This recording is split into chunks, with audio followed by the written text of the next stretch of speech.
Kumusta? Ako si Edward, isang rare autoimmune disease survivor. At ikikwento ko sa inyo ang maging journey ko sa paglaban sa sakit na ito.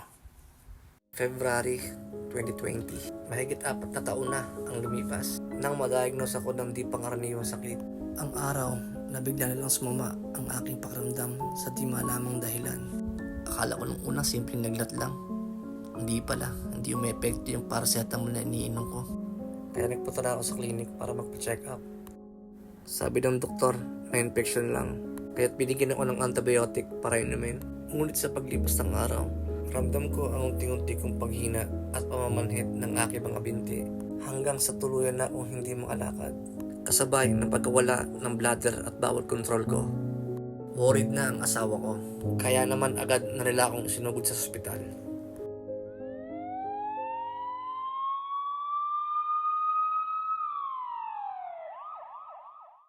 Ina-assist na ako ng mga medical staff sa emergency room at batay sa mga symptoms, suspected COVID-19 positive raw ako dahil may ilan ng kaso ng coronavirus sa UAE during that time bago pa man magsimula ang global pandemic. Kaya minabuti nang i-isolate ako. After ng ilang test na ginawa nila sa akin, it turned out na hindi pala COVID-19 ang sanhi ng aking pagkakasakit. Brother, you feel this one? You feel this one? You feel this one? Here? You feel this one? That no, sir. No. Okay, when you feel, tell me. When you start to feel, tell me. Huh? Huh? Here you feel? When you start to feel, tell. Here? Here and here. The front. Sa pangalawang pagkakataon, in-depth analysis na ang ginawa nila sa akin, katulad ng MRI, lumbar puncture, at blood test para malaman ang sanhi ng infeksyon. Deteriorated na ang kondisyon ko at hirap na ring huminga. Kaya naglagay na sila ng tracheal intubation para makahinga ako. Sa ilang araw na obserbasyon sa kalusugan ko, lumabas na ang resulta ng mga test at na-diagnose ako ng isang sakit na kung tawagin ay Acute Disseminated Encephalomyelitis or ADEM. Isa itong rare autoimmune disease, isang kondisyon na kung saan inaatake ng sarili nating immune system ang ating katawan.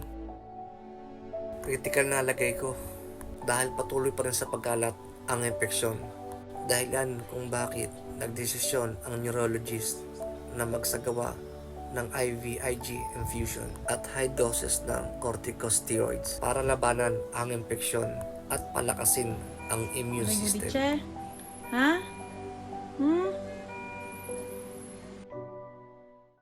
Naging matagumpay naman ang ginawang medical procedure ng mga doktor. At dahil doon, unti-unti na bumubuti ang aking kalusugan. Unconscious ako for a week dahil sa ginawang medical treatment. At nung ako ay magising, kaagad nilang chinek ang vital signs ko. Thank God at normal na. Kaya lang after a few days, nagkaroon muna ako ng pneumonia. Since nga mahina pa ako, mabilis ako mahawa. Pero kaagad naman itong nagamot. Mabuti na lang sa abroad ako nagkasakit. Kahit basic lang ang insurance ko, priority pa din nila magamutin ako. Confused, wala sa sarili, at hindi makausap ng maayos. Kaya naman pinag-take ako ng antidepressant medicine. After 15 days ko sa ICU, inilipat na nila ako sa recovery room para doon na tuluyan magpagaling. Madalas ako lang mag-isa sa recovery room dahil nasa trabaho ang asawa ko. Pero dumarating siya sa gabi para samahan ako at umaalis ulit siya sa umaga para magtrabaho. Nakakalungkot pala sa ospital, lalo na kapag nag-iisa ka na lang, bigla akong naawa sa sarili ko. Nag-breakdown nga lang ako dahil lumipas ng araw at linggo, hindi pa rin gumagalaw ang mga binti at paa ko. Walang pakiramdam mula dibdib hanggang paanan. Hindi ko na magagawa ang mga bagay na gusto ko kung ganito na ako. Kailangan ko makahanap ng motivation kasi baka hindi ko kayanin. Mabuti na lang at salamat andyan palagi ang asawa ko sa tabi ko simula pa nung una para samahan at palakasin ang loob ko. Dumating na ang araw na kailangan na akong ilipat sa rehabilitation facilities para makapagpa-therapy at mas maalagaan ako dahil sa kondisyon ko. Kaya lang may problema, masyadong mahal ang therapy at nursing care dito sa UAE. Hindi kakayanin ng gastusin para sa rehabilitation dito. Wala akong ibang choice kundi umuwi ng Pilipinas kahit labag ito sa kalooban ko para na din sa agarang physical therapy at recovery ko. Ito na ang araw na kailangan ko nang umuwi ng Pilipinas after ng isang buwan ko sa ospital.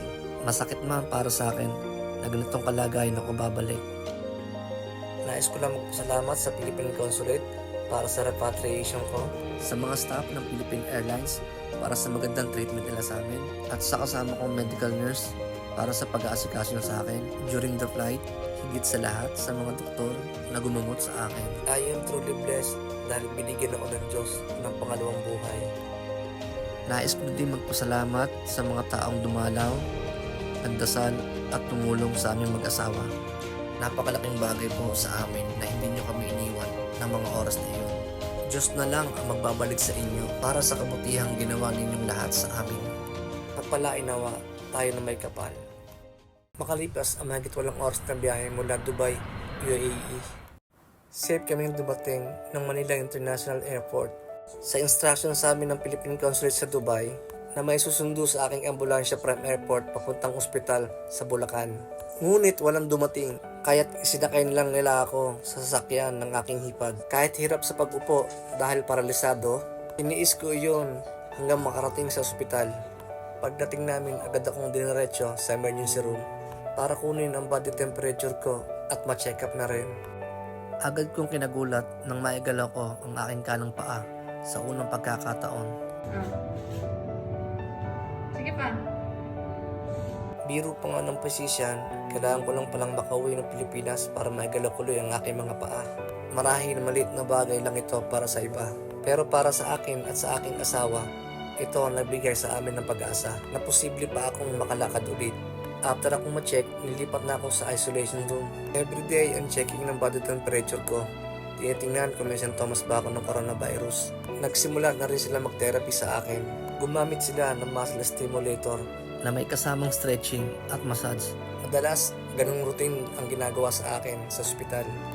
At after ng mahigit 1 week ko sa ospital, kinuusap kami ng neurologist. Dahil okay na ang vital signs ko, maaari na akong makalabas ng ospital.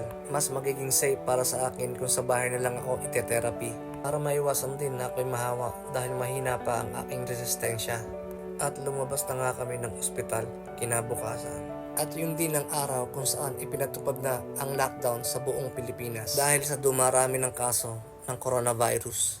Dumating na kami ng bahay at masaya ako na makita muli ang aking mga anak. Paumanhin sa ganitong kalagayan niyo ako nakita, mahina at hindi makalakad. Malayong malayo sa dating ako, na masayahin at masigla. Hindi ko pa kayang kumilos ng mag-isa. Ang tanging katuwang at gabay ko sa lahat ng oras ay ang aking asawa. Ilan araw na akong hindi na-therapy simula nung mag-lockdown. Nawawala na ako ng pag-asa kung paano pa ako makakalakad muli. Kaya naman nagtanong-tanong ang aking biyanan dito sa lugar namin. At di nagtagal, nakahanap din kami. Physical therapy siya sa isang rehab sa Olongapo. At naabutan siya ng lockdown dito sa lugar namin kaya hindi na siya nakabalik. At agad naman siya nagtungo sa amin kinabukasan para gawin ang proseso ng pagka-therapy sa akin. Halos butot balat na ang aking mga binti at hita. Walang lakas at pakiramdam. Ngunit sa paglipas ng araw at linggo, ikinatuwa ko ang unti-unting paggalaw ng aking mga paa at binti. 3 times a week siyang pumupunta sa bahay at umabot ng kulang 4 months ang pagta-therapy niya sa akin. At naging malaki ang improvement ko. Mula sa paggalaw ng aking mga daliri, binti at hita hanggang sa unti-unting pag-angat ng aking tuhod at mga paa. At nung makita niya na may laban na ang aking mga binti, nag-umpisa na siyang turuan ako na maglakad. Gamit ang improvised handrail na ginawa ng aking binan at bayaw. Dahil hindi kami makapunta sa rehabilitation center dahil pandemic ng mga panahon. Kaya nagtsaga kami sa bahay nilang gawin ng lahat para akong isang bata nag-aaral lumakad. Kahit hirap, pero pilit na kinakaya. Dahil nga rare yung naging sakit ko at first time niya rin maka-encounter ng ganito. Madalas, tumatagal lamang ng 30 to 45 minutes ang normal physical therapy session. Pero sa kalagayan ko, mas matagal ang ginugugol niyang oras sa akin. Lahat yata ng way na alam niya sa physical therapy nagawa niyo na sa akin para lang makalakad ulit ako. Maraming salamat, Gemma, sa pagtsatsaga mo. Sana ay marami ka pang matulungan na tulad ko. Nagpapasalamat din ako kay Dr. Tess at Dr. Arnel Gatus para sa pag-check up at pagpapalit ng catheter sa akin. Kahit na sobrang delikado dahil sa pandemya, hindi sila nagkatubiling tulungan kami. Kapag wala sa Gemma, katuwang ko naman ang aking asawa sa pag-exercise. Nagpursige ako na gawin ang lahat para makalakad at maging normal muli. Ano man hirap at pagod na pagdaanan ay kakayanin. Alang-alang sa pamilya ko, hindi pwedeng masayang ang lahat ng sakripisyo nila sa akin. After 4 months, July 2020, kinailangan ng bumalik ni Gemma sa kanyang trabaho sa Olongapo. Kaya nahirapan na naman kami maghanap na magte-therapy. Kung kaya't mas sinipan ko pa ang pagpapalakas at paglalakad araw-araw, katulong ang aking asawa. After ng 4 months na canceled flight dahil sa pandemic, dumating na ang time na kailangan nang bumalik ng aking asawa sa Dubai. Kahit masakit at alam kong sobrang hirap, kailangan namin magtiis at lakasan pa ang loob. Sa paglipas ng mga araw, linggo at buwan, doon ko naramdaman ang lungkot at hirap na mawalay sa aking asawa. Salamat sa aming panganay na anak. Kahit sa kanyang murang edad, malaki ang ginampanan niyang role sa buhay namin. Siya palagi ang katuwang at katulong ko kasama ang aking pamangkin at mga biyanan. Dahil sa kagustuhan kong makalakad ulit at makabalik sa dating ako. Araw-araw ako nagkukuryente at nag-exercise. Kaya't lalo ako na-motivate nung makita ko ang improvement sa mga ginagawa ko. Tinuloy-tuloy ko lang ang proseso hanggang sa maging independent na ako. Trust the process. Ika nga.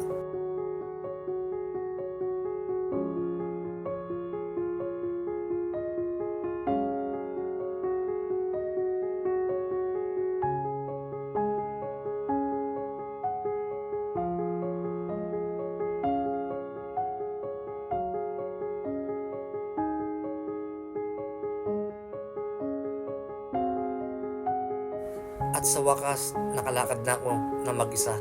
Mabagal ang proseso, pero at least may progreso. Sa tulong ng crutches, malayo-layo na ang nalalakad ko. Kahit mabilis pa mapagod ang ating mga binti, pero di basta-basta susuko. Malayo pa, pero malayo na.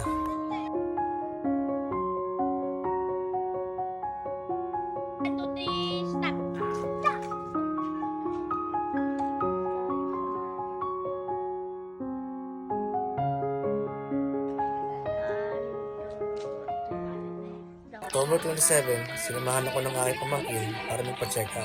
At sa aming pagbalik, hindi ko inasahan na meron pala silang inihandang sorpresa para sa aking kaarawan. Ako ay naiyak. Akala ko kasi hindi ko naman celebrate ang birthday ko. Dahil nga sa dami at hirap ng pinagdaanan ko, very grateful ako para sa second life na ipinagkaloob niya. Kasi hindi lahat nabibigyan ng second chance para mabuhay. Kaya nararapat siyang sasalamatan. December 2020, isa sa pinakamahirap naming desisyon na nagawa bilang mag-asawa ay ang mag-resign siya at umuwi ng Pilipinas. At talikuran ang maayos niyang trabaho sa Dubai para sa amin. Naudot man ang pinapangarap namin para sa aming pamilya. May pagkakataon pa para matupad ang lahat ng iyon. Nakakatuwa na unti-unti ko na nagagawa ulit ang mga bagay na ginagawa ko noon. Hindi pa man fully recovered, pero naniniwala ako na babalik ang dati kong lakas at sigla. Sa ngayon ay namumuhay kami ng simple at payak ng aking pamilya. Nagkaroon man ng unexpected turn ang buhay namin, pero masasabi ko, isa pa din tayo na pinakamaswerte na tao sa mundo. Dahil hanggang sa mga oras na to, kasama ko pa ang aking pamilya at mahal sa buhay. Muli, isang walang hanggang pasasalamat sa Diyos Amang Lumikha. Maraming salamat din sa aking buong pamilya, kamag-anak, mga kaibigan at mga kakilala na tumulong at nagdasal para sa aking kagalingan. God bless us all.